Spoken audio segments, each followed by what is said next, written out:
the sea, fasting wild, gears linking a metal grind. Hill pump with reckless style, change the brick, taking no bites on.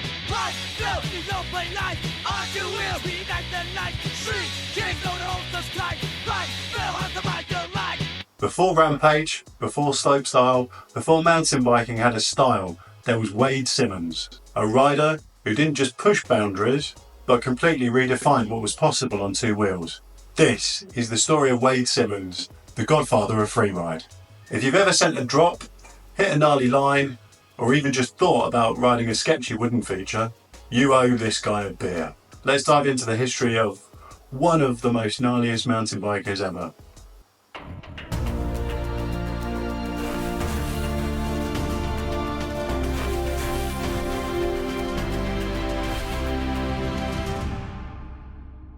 Wade Simmons was born in British Columbia, Canada, aka the Mecca of mountain biking. Back in the early 90s, mountain biking was mostly about cross-country racing at downhill tracks that looked more like dirt sidewalks than proper gnar. Simmons wasn't interested in racing clocks. He wanted to ride creative lines, charge through sketchy terrain, and make mountain biking look cool. He started hitting local trails on Vancouver's North Shore, a rugged, root-infested playground that demanded precision and guts. Before long, he was riding lines nobody else dared to touch.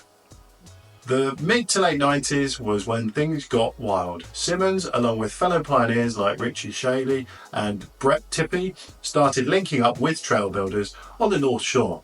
These weren't your typical flowy mountain bike trails. This was hand-built madness. Skinny wooded bridges, vertical rock slabs, and drops to flat that would make your ankles cry.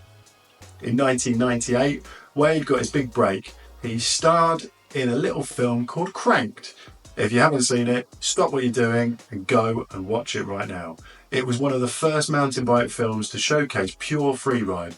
No race gates, no lycra, just sending it. Cranked blew people's minds and suddenly freeride was a thing.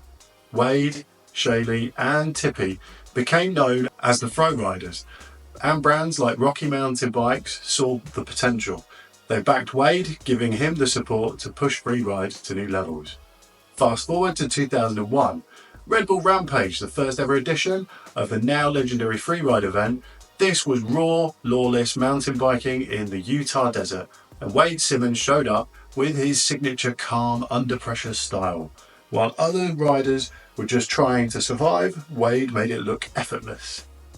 His smooth riding and creative line choices won him the very first Rampage title, putting his name in the history books forever. As freeride grew, so did Wade's influence. He helped design bikes with Rocky Mountain, shaping the geometry and durability needed for real freeride abuse.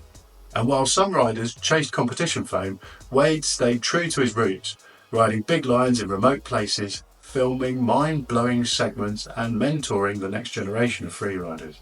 Today, Wade is still riding, still involved with Rocky Mountain and still an absolute legend.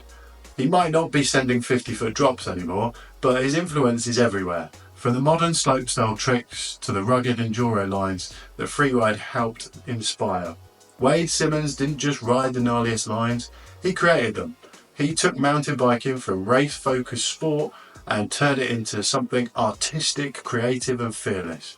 Without him, freeride, as we know it, wouldn't exist. So, what's your favourite Wade Simmons moment?